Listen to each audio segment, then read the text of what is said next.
Hi, boys and girls. It's Mrs. Conklin. Today, for story time, I thought I would read a favorite of mine, and it's Pete the Cat and the Missing Cupcakes. And the author and illustrator are Kimberly and James Dean. Pete and Gus were as busy as could be. They were getting ready for the cupcake party. It started at 3. They were making cupcakes for everyone. Pete and Gus counted them just for fun. They had 10 when they were done. Oh no, hang on. Some of the cupcakes are gone. They were sure there had been 10. Pete said, maybe we need to count them again. 1, 2, 3, 4, 5, 6, 7, 8. They counted the cupcakes lined up straight, and there were only 8. It looked like someone had taken 2, but who? Pete and Gus did not know what to do. Just then they found a clue. Gus said, "Look what I have found, sprinkles on the ground.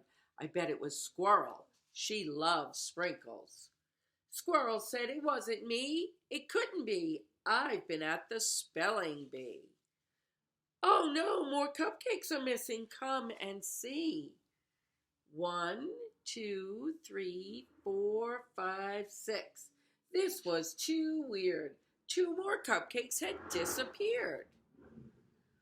Now there were only 6. Someone must be playing tricks. But who? Pete and Gus did not know what to do. Just then they found another clue.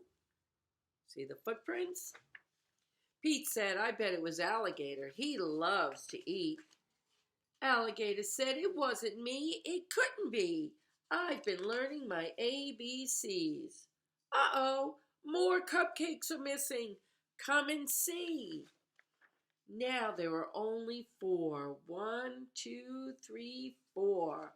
Someone had taken 2 more, but who?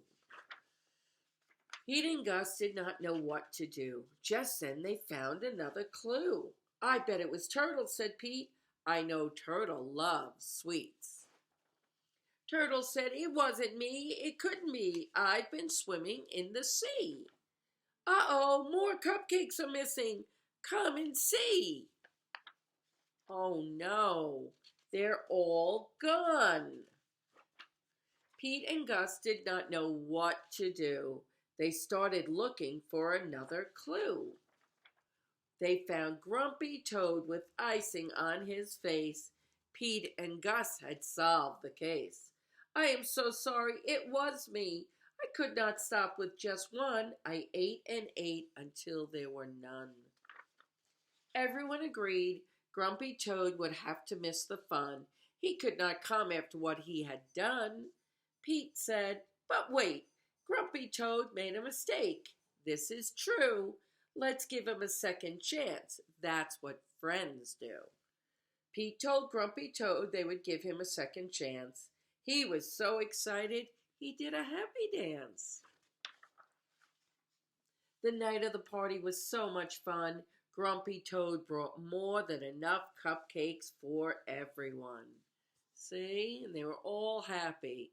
So sometimes people do make mistakes, but you can forgive them and give them a second chance. All right, boys and girls, I hope you enjoyed that one. We'll see you soon.